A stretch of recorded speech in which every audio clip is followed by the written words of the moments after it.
Hello and welcome everybody. So today we are going to start with the next part of agencies. In our last class, we have understood about what are the agencies of education, and we have understood what is formal agency, what is informal agency, what is non-formal agency. So now we are going to understand. अब हम समझेंगे कि formal और informal agencies में difference क्या होता है. Now this is a very sure short question. ये क्वेश्चन श्योरली पूछा जाता है, आता ही है एग्जाम में.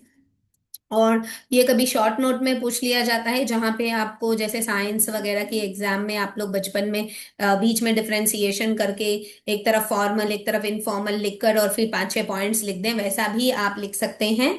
अदरवाइज आप उसको एक एक पॉइंट को एक्सप्लेन कर दें, पहले पूरे फॉर्मल को करा दें फिर पूरा इनफॉर्मल करा दें, जैसे यहाँ पे दिया है. Anyways you can write. एक एक करके इसको समझते हैं. तो पहले तो डेफिनेशन समझेंगे, जैसे कि हमने पहले ही ये चीज समझ चुकी है कि जो फॉर्मल टाइप ऑफ एजुकेशन होता है एक स्ट्रक्चर्ड सिस्टम होता है जो ऑर्गेनाइज्ड होता है, और यहाँ पर जो इसका करिकुलम होता है ये प्रॉपर स्टैंडर्डाइज्ड होता है. It is involve into a proper typical system. You need to undergo step by step system. Okay. यहाँ पे स्कूल्स, कॉलेजेस, यूनिवर्सिटीज, इनसे ये कनेक्शंस और कंडक्शंस होते हैं. फिर इसकी क्या कैरेक्टरिस्टिक्स होती है, कैसे यह चीज कंडक्ट किया जाता है. तो फॉर्मल एजेंसीज जो होती हैं, यहाँ पर करिकुलम प्रॉपर बना हुआ होगा, इसके प्रॉपर एजुकेशनल सेटअप होगा, और यहाँ पे जो स्ट्रक्चर है ये प्रॉपर एक लर्निंग एक्सपीरियंस प्रॉपर इंस्टीट्यूशन के माध्यम से देता है. फिर ये इस फॉर्मल कोर्स को फॉर्मल सर्टिफिकेशन प्रोसेस आपका होता है. यानी आप किसी भी एजुकेशन को फॉर्मल वे से अगर आप लेंगे तो आपको उसके बदले में जो भी आपने ज्ञान प्राप्त किया उसका एक प्रॉपर सर्टिफिकेट आपको मिलता है, प्रॉपर आपको इसका एडवांटेज मिलता है, और आप इसको शो कर सकते हैं और उसका आगे चल के उसका बेनिफिट भी मिले. इस सिस्टम में आपको ट्रेन्ड ट्रेनर्स, एजुकेटर्स मिलेंगे, और इस सिस्टम में एक प्रॉपर प्रोसेस के थ्रू आपकी टीचिंग और प्रोफेशनल मैनेजमेंट सिस्टम रहेगा. ठीक. ये हुआ फॉर्मल का. सेम कैरेक्टर्स हम यहाँ पे इनफॉर्मल एजेंसीज की समझते हैं. तो यहाँ पर ये बताया गया है कि जो इनफॉर्मल एजेंसीज होती हैं वो हमको लर्निंग अपॉर्चुनिटीज प्रोवाइड करती हैं, लेकिन यहाँ पे ट्रेडिशनल क्लासरूम का सेटिंग, सेटअप या प्रॉपर ऑर्गेनाइजेशन जरूरी नहीं है. यहाँ पर आप जो हैं कम्युनिटी प्रोग्राम्स के माध्यम से, डिफरेंट वर्कशॉप्स के माध्यम से, डिफरेंट एफबीएल यानी family based learning programmes, friend based learning programmes, इनके माध्यम से आप अपने इनफॉर्मल एजुकेशनल सेटअप को समझ सकते हैं. इसकी जो भी कैरेक्टरिस्टिक्स होती हैं वो ये है कि ये प्रॉपर फ्लेक्सिबल होता है. ठीक है. इसके जो है कभी भी आप इसको सीख सकते हो. इसके लिए ना आपको कोई फॉर्म फिल करने की जरूरत है, ना आपको एजुकेटेड ट्रेनर्स की जरूरत है, ना कोई एक्सपर्ट एडुकेटर्स की जरूरत है, और ना ही इसके लिए आप कोई फिक्स्ड टाइम पे चीजें सीखना या समझना है. जैसे 4 दिन का कार्यक्रम है, मान के चलिए आप के सोसाइटी में एक एग्जीबिशन लग रहा है. ठीक है. तो एग्जीबिशन में आपको कितनी नई चीजें समझ में आती है ना. जैसे कोई व्यक्ति है जिसने एक अलग सा गेम रख दिया है, कोई व्यक्ति ने अलग सा नाश्ता बना दिया है, लाइक, और फिर अलग एक अतरंगी सा नाम दे दिया. So you are learning from that कि भाई हाँ ऐसा भी हो सकता है. ठीक है. तो इस प्रकार से जब आप एग्जीबिशंस अटेंड करते हैं, एक ही दिन का कार्यक्रम, 2 दिन का कार्यक्रम, 4 दिन का कार्यक्रम, people are enjoying, people are getting together, आप सोशल भी होते हो, आप कम्युनिटीज को अंडरस्टैंड भी करते हो, और इसके साथ साथ में नई नई एडवांस लर्निंग एक्सपीरियंसेस को जो है अपने अंदर धारण भी करते हैं, और ये आपकी जो फ्लेक्सिबिलिटी है इसको भी मेंटेन रखता है. ठीक है. फिर इसके बाद आ जाता है life long learning. Life long learning मतलब इसके जैसे कि कोई सिस्टम नहीं होता, इसका कोई टाइम लिमिट नहीं होता, इसकी कोई एज लिमिट नहीं होती है. तो आप अपने जीवन पर्यंत कभी भी इसे सीख सकते हैं. आप थ्रू आउट द लाइफ इसको सीख सकेंगे, समझ सकेंगे.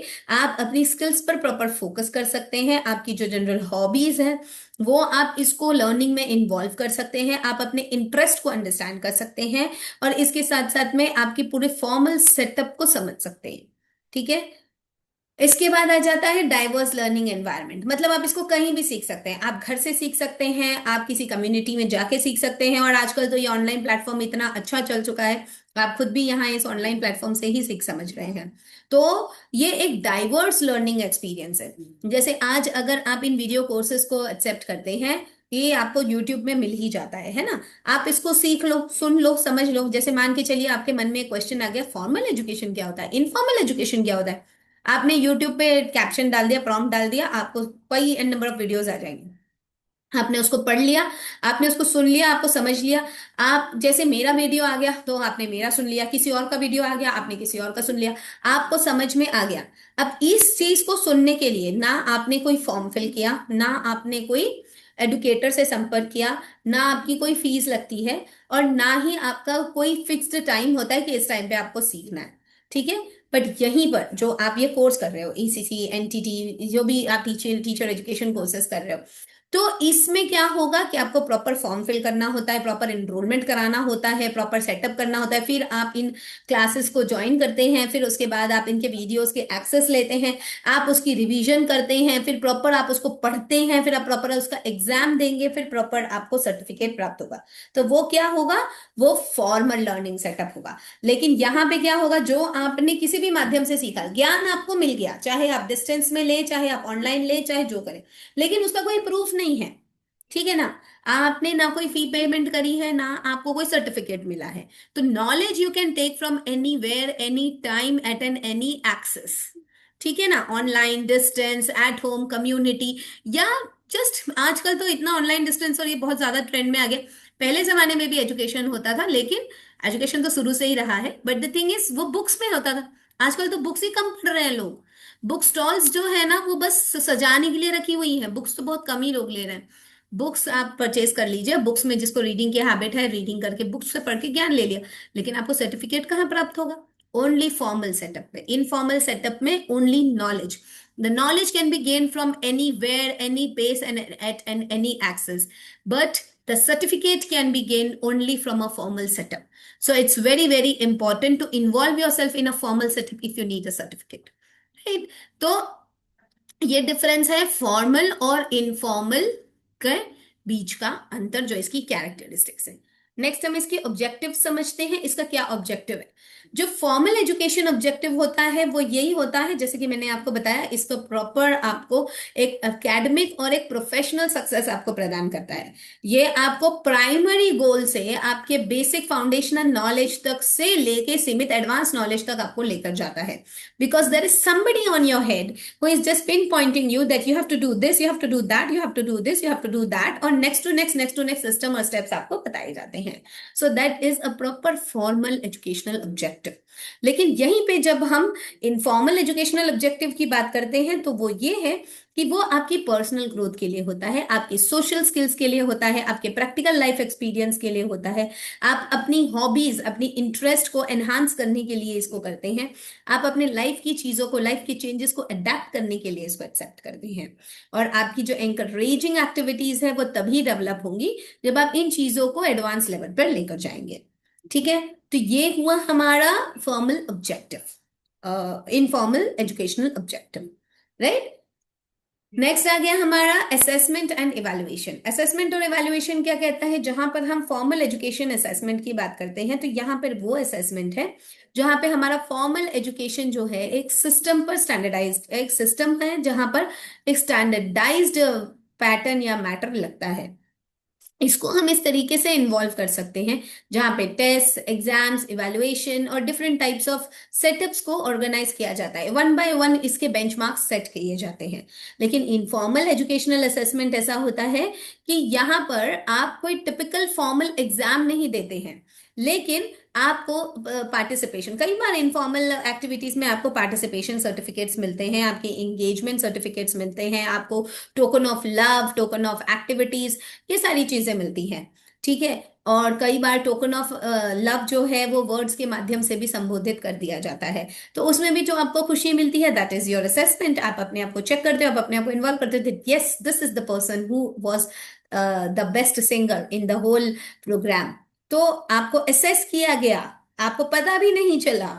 राइट। अगर मान के चलिए कि कोई एक ऐसी जैसे अभी आजकल अभी गणेश चतुर्थी आने वाली है। यूजुअली 80% भारत में गणेश चतुर्थी के दौरान स्टेजेस लगते हैं, जिन स्टेजेस में अलग अलग लोग जो हैं, जो सोसाइटीज होती है, सोसाइटीज, कम्युनिटीज, वो लोग है ना स्टेज प्रोग्राम्स को कंडक्ट करते हैं, जहां पर वहां पे रहने वाले लोग जो हैं अपने अपनी मंशा को, अपनी अपनी बातों को रखते हैं। बाल गंगाधर तिलक ने इसीलिए ये स्टेज प्रोग्राम्स उस समय कंडक्ट करवाए थे, जिसकी मान्यता जो है अभी तक चलती आ रही है। तो यहाँ पर क्या होता है, अलग अलग लोग पार्टिसिपेट करते हैं। तो जब आप उसमें पार्टिसिपेट कर रहे हो तो आपको कोई फॉर्म फिल नहीं करना, आपको कोई फीस नहीं देना होता है। आप अब जो अलग अलग कई कई जगह पे चंदा वंदा लेते हैं, जो अलग सिस्टम वो एक अलग है, अगर उसको एक फॉर्मल सिस्टम बना दिया दैट्स अ डिफरेंट इशू। अब आप उसमें आपने बहुत अच्छा गाना गा दिया, ठीक है। अब तक आज जो आपने गाना गाया, आपके अंदर वो कला थी, आपके अंदर वो चीज था, आपने उसको प्रेजेंट किया, ठीक है। आपने अपनी खुशी वहां पे व्यक्त करी। अब हो सकता है उस गाने को बहुत से लोगों ने देखा, बहुत से लोगों ने सुना, बट कुछ लोगों ने उस गाने को असेस किया होगा, और जैसे ही आप स्टेज से उतरे, आपको तुरंत सबने कहा होगा, अरे वाह क्या गाते हो, आपके अंदर ये स्किल है। यानी आपको वहां पे टेस्ट हो चुका आपका, और आपको पता भी नहीं चला। आपने उस चीज को परफॉर्म किया, और आपको रिजल्ट भी मिल जाता है, राइट। पॉजिटिविटी आपको मिलती है। So what is that? That is an informal educational aspect. You will understand your self, you will learn the skills and apply into your real life situations. So that is the informal educational setup. अब इन दोनों forms के advantage और disadvantage समझते हैं। Formal education के क्या advantage होते हैं? जब हम फॉर्मल एजुकेशन के एडवांटेज को समझते हैं, तो यहाँ पर क्या होता है कि इसका स्ट्रक्चर्ड लर्निंग एनवायरनमेंट है, इसका एक प्रॉपर एक्रेडिटेशन होता है, प्रॉपर आपको रिसोर्सेज मिलते हैं, प्रॉपर इसका इंटरैक्शन होता है, ठीक है ना। तो ये इसके बेसिक एडवांटेजेस हैं जो फॉर्मल सेटअप या फॉर्मल एजेंसीज के द्वारा मिलता है। लेकिन जब हम डिसएडवांटेज की बात करते हैं, तो डिसएडवांटेज फॉर्मल एजुकेशन का ये है कि भाई आपके ऊपर कोई ना कोई सर पर बैठा होगा, अभी ये करना है, अभी ये करना है, अभी ये करना है, तो एक रिजिडिटी आपके ऊपर आ जाएगी, टाइम लिमिट आपको हो जाएगा, इतने समय से इतने समय में आपको ये काम करना ही है। एक टाइम लिमिट, एक रिजिडिटी और एक सेटअप और एक सिस्टम जब ये इसके अंदर आ जाता है, तब ये आपको कई बार जो है इरिटेट कर देता है। दूसरा यह है कि इससे स्टैंडर्डाइज टेस्टिंग प्रेशर होता है। भाई एक मार्किंग स्कीम हो जाएगी, भाई इतना मार्क्स आपका आना ही चाहिए, तब जाकर आप अपने पोटेंशियल को अचीव कर पाएंगे, ये वो बहुत सारी चीजें, an number of activities are conducted during the testing pressures. तो ये आ जाएगा। फिर अब ये इनइक्वालिटी की बात जो मैं बोल रही हूँ ना, ये 90% भारतीय इसे फेस फेस कर रहे हैं। जहां पर जो क्या बोलते हैं, कौन सा सिस्टम है अपने भारत में, वो कास्ट सिस्टम, ठीक है। जहां पर SC ST OBC general category, या कैटेगरी सिस्टम ही कह लो हम इसको डायरेक्टली, अनइक्वालिटी और अनफेयर मीन्स यहाँ पर प्रैक्टिस हो रहे हैं। कई समय से जो पेपर लीक के ऑप्शंस आ रहे हैं, जिसकी वजह से साधारण जनमानस को बहुत ज्यादा दुविधाएं हो रही हैं, और फिर उनकी सुविधाओं को छीन लिया जा रहा है। तो ये इनइक्वालिटीज इसके साथ हो रही है। फॉर्मल एजुकेशन एजेंसीज जो है उसको कर रही है। अब जैसे नीट का जो चल रहा है, नीट का एग्जाम बच्चे इतने अच्छे से प्रिपेयर कर रहे होते हैं, सब कर रहे होते हैं। अब तो इसमें बहुत सारी चीजें चेंजेस आ गई हैं, टचवुड। बट एक फॉर्मल सेटअप कर लिया ना भाई, 12th में अगर बच्चे को साइंस में अच्छे परसेंटेज आ गए हैं, एक नीट के एग्जाम ले रहा है बच्चा, ठीक है, आपकी एलिजिबिलिटी टेस्ट हो रही है, it's okay. But eligibility test होने पर आप इतना ज्यादा उसको प्रेशराइज क्यों कर रहे हैं कि लोगों को भ्रष्टाचार की ओर आगे बढ़ना पड़ रहा है? Why this paper leak and all? एक रिजिड सिस्टम बना दिया ना कि मतलब आपको जो है मतलब इतना मार्क्स लाना पड़ेगा तब जाके आपको एडमिशन मिलेगा। ये रिजिड सिस्टम किस लिए? To fill up the university fees, right. तो कहीं ना कहीं से जो है मॉनेटरी आउटपुट और मॉनेटरी गेन के लिए ये सारी चीजें होती हैं। तो फॉर्मल एजेंसीज का ये सबसे बड़ा ड्रॉबैक है। एडमिशन का प्रेशर, प्रोसीजर, सिस्टम, मैनेजमेंट, इन सब से व्यक्ति जो है बहुत ज्यादा परेशान हो जाता है। और इसकी जो सेटअप है ये एक अनइक्वल अनफेयर मीन्स की तरह सबके सामने आती है। अभी तो फिर भी बहुत सारी चीजें चेंजेस हो गई हैं। टचवुड अब जो नेक्स्ट पेपर हो वो काफी अच्छी तरीके से हो, यही हम सबकी मंशा और इच्छा है। अब नेक्स्ट आ जाते हैं इनफॉर्मल एजुकेशनल एजेंसीज की जो भी एडवांटेजेस हैं। अब यहाँ पर इसका क्या एडवांटेजेस है, देखो, पूरी फ्लेक्सिबिलिटी होती है, व्यक्ति की खुद की चॉइस होती है कब क्या कहाँ और किस तरीके से आपको पढ़ना है, क्या पढ़ना है और किस तरीके से पढ़ना है। आपके पास एक प्रॉपर इंट्रिंसिक मोटिवेशन होता है कि ये चीज आपको पढ़नी है, ऐसे पढ़नी है, इस तरीके से पढ़नी है, और आपका मोटिवेशन जो है आपको प्रेरित करता है। Practical life implications, real world experiences और लर्निंग एडवांटेजेस आपको मिलता है। यहाँ पे रियल वर्ल्ड एप्लीकेशंस काफी अच्छी तरीके से सेटअप होते हैं। ठीक है। फिर इसके बाद आ जाती है कम्युनिटी एंगेजमेंट। आप अलग अलग लोगों से मिलते हो, आप सोशल होते हो, आप अपने लेवल को एडवांस करते हो और आप अपनी सोशल टाइज को अपने आगे के लेवल तक लेकर जाते हो। ठीक है। बट इसके डिसएडवांटेजेस भी हैं भाई। जैसे एडवांटेजेस या जितना फ्रीडम है उतना आलस भी है भाई, है ना। सो लाइक डिसएडवांटेजेस भी हैं इसके। डिसएडवांटेजेस क्या होंगे? Lack of structure. अब देखो, ना आपको कहीं जाना है, ना आपको कहीं पे कोई चीज सेटअप करनी है, ना आपके ऊपर कोई लोड है, ना कोई इंफ्रास्ट्रक्चर है। कैसे आप उसकी कंटिन्यूटी मेंटेन करोगे? उसकी कंटिन्यूटी मेंटेन हो ही नहीं पाएगी। इसीलिए लैक ऑफ स्ट्रक्चर। फिर इसके बाद आ जाएगा लिमिटेड रिकॉग्निशन। भाई आपको ये, आपने ये चीज यहां से सीखी, ये चीज आपको पता चली है। मान के चलिए आपने कैंडल मेकिंग वर्कशॉप अटेंड किया, आपको कोई सर्टिफिकेट नहीं मिला, पर आपको कैंडल बनाना बहुत अच्छे से आ गया। ठीक है। आप घर में कैंडल बना के रख सकते हो, पर अगर आपको उसको सेल आउट करना है, अगर आपको उसको मार्केटिंग बिजनेस में लेकर आना है, अगर आप उससे कुछ इनकम गेन करना चाहते हो, तो you need a proper certificate. जब आप सर्टिफिकेट आप अपने शॉप या अपने मार्केट या अपने घर पर लगाएंगे और फिर आप उस कैंडल्स को सेल आउट करेंगे, तब वो आपको एक रिकॉग्निशन मिलेगा। अदरवाइज तो आप कैसे भी सेल आउट करें, कैसे भी करें, ठीक है, आपको वो ब्रांड वैल्यू नहीं मिलेगी जो ब्रांड वैल्यू आपको सर्टिफिकेट मिलने के बाद मिलती है। तो इनफॉर्मली आप सारी ज्ञान ले लीजिए। सीधी बात, ज्ञान कहीं से भी ले लो, ज्ञान की कमी नहीं है। आसपास हमारे एनवायरनमेंट में बहुत नॉलेज, हमको प्रकृति ने हमारे लिए बहुत सी चीजें दे रखी है। बट अगर आपको उसको एक प्रॉपर सेटअप में लेके आना है, so you need a proper certificate, you need a proper advantage. ठीक है। Next, quality variability. जो हमारी क्वालिटी वेरिएबिलिटी है वो मेंटेन होती है जब आप अपने लर्निंग एक्सपीरियंस को कंटेक्सचुअली अंडरस्टैंड करते हैं। तो क्वालिटीज वेरी करती है। जो भी आपने सीखा है, अगर आप इनफॉर्मल मीन्स से सीख रहे हैं, आपके पास नॉलेज है, सब कुछ है, बट ये जरूरी नहीं है ना किससे सीखना है। लाइक फॉर जो मैंने यूट्यूब का एग्जांपल दिया, आप एक प्रॉम्प्ट डालते हैं, उससे आपको वीडियोस आ जाते हैं, इतने सारे वीडियोस आ जाएंगे, आपको कैसे पता चलेगा कौन सा टीचर अच्छा सिखा रहा है या कौन किस तरीके से कर रहा है? But yes, if you go like for example, जैसे इग्नू का बता देते हैं एग्जाम्पल, है ना। इग्नू के वीडियोस आप देख रहे हो, स्वयं प्रभा के वीडियोस देख रहे हो, जो अभी हमारे नेशनल लेवल के जो चैनल्स हैं, दिशा टीवी के वीडियोस आप देख रहे हो। तो ये हमारे गवर्नमेंट चैनल्स हैं जहां पर लर्निंग जो है फ्री में कराई जाती है सबको। ये इनफॉर्मल सेटअप किया, बट ये है ना, इसको फॉर्मल वे में सेट किया गया है, that is free. Free education है। आप बहुत सारे कोर्सेज यहाँ से कर सकते हैं। आप यूट्यूब पे सर्च कर लीजिएगा, आप इंटरनेट पे जेमिनाई, चैट जीपीटी, कहीं पे भी सर्च कर लीजिएगा, ये सर्च इंजिन्स में आपको इसके बारे में बहुत अच्छे से पता चल जाएगा। ये गवर्नमेंट वेबसाइट्स हैं जहाँ पे आपको बहुत सारे एजुकेशनल अप्रोचेस मिलेंगे। आपको सर्टिफिकेट्स भी मिलते हैं इसमें, लेकिन उसके लिए आपको एक छोटा सा एग्जाम देना पड़ता है, कुछ क्रेडिट्स है उसको कवर अप करना पड़ता है। तो आपको उसको फॉर्मल लेवल पर लेकर ही जाना है ना, तो आपको सर्टिफिकेट मिलेगा, बट आपको उसका नॉलेज मिल जाएगा। बट यहाँ पर आपको ट्रेन्ड एडुकेटर्स मिलेंगे, आपको वीडियोस जो है प्रॉपर ऐसे लोगों के मिलेंगे जिन्होंने उस लेवल तक की अपनी एक्सपीरियंस और एक्सपर्टीज को गेन किया है।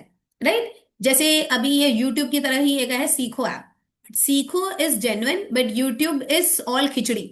उधर आपको सब कुछ मिलेगा, बट सीखो इज व्हाट, वहां पर एक प्रॉपर, आपको प्रॉपर सिस्टम के थ्रू जाना पड़ता है। जो भी सीखो ऐप में अपने कोर्सेज और सब डालते हैं, उनको एक सिस्टम के थ्रू जाना पड़ता है, उनके वेरीफाई होते हैं वीडियोस, उसके बाद ही वो अपलोड होते हैं। राइट। तो प्रॉपर एक फॉर्मल सेटअप क्या है? सीखो ऐप। और यूट्यूब क्या है? It's a general setup available for everybody. Right. So YouTube is informal, सीखो इज फॉर्मल। राइट। आपको समझाने के लिए मैंने बताया है। ये आप एग्जाम में नहीं लिखेंगे प्लीज, एग्जाम में ना यूट्यूब लिखना है आपको, ना सीखो ऐप लिखना है। ठीक है ना। एग्जाम्पल्स बस स्कूल कॉलेजेस और इधर फैमिलीज एंड कम्युनिटीज, बस इतना ही लिखेगा। फॉर्मल के लिए स्कूल कॉलेजेस यूनिवर्सिटीज, और इनफॉर्मल के लिए family community and social media, sorry social background like NGOs, cultural communities and all, ये सारी चीजें इनफॉर्मल्स में आएगी। ठीक है।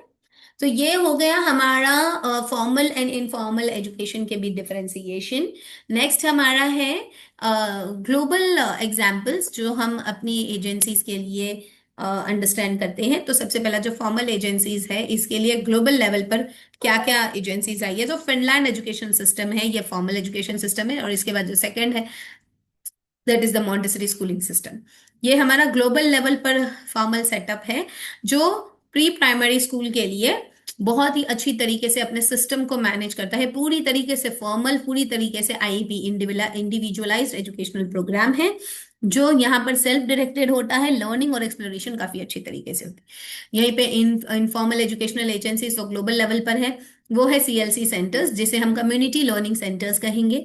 ऑल ओवर वर्ल्ड कई कंट्रीज में इन एजुकेशनल वोकेशनल ट्रेनिंग और इंफॉर्मेशन लर्निंग प्रोग्राम्स जो है अटैच करे जाते हैं, और इसकी मार्जिनल पॉपुलेशंस को इसको किया जाता है। इसके अलावा आप लोगों को जीडीसी के बारे में पता होगा, और इसके साथ साथ में आपको अभी अभी जो हुआ था, एक उसका नाम स्ट्राइक नहीं हो रहा है, एक ग्लोबल फमिट हुआ था, समिट, ग्लोबल समिट हुआ था। तो ये मतलब पूरे विश्व भर के लोग जो है भारत में आकर अपनी अपनी चीजों को बताते हैं।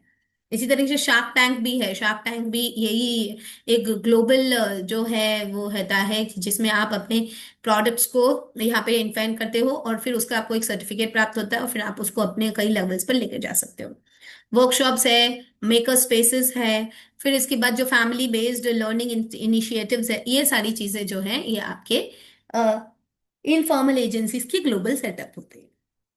Okay, so this is the whole idea about the formal and informal agencies. अब यहाँ से school as a formal agency, यहाँ से वीडियोस आपको आगे के सेशंस पे मिल जाएंगे। आप उसको कंडक्ट कर सकते हैं, आप उसको देख सकते हैं। अगर आप इधर रेगुलर क्लास करना चाहते हैं तो आप रेगुलर भी ज्वाइन कर सकते हैं। So thank you very much all of you. If you have any doubts, you can ask. I'm stopping the record.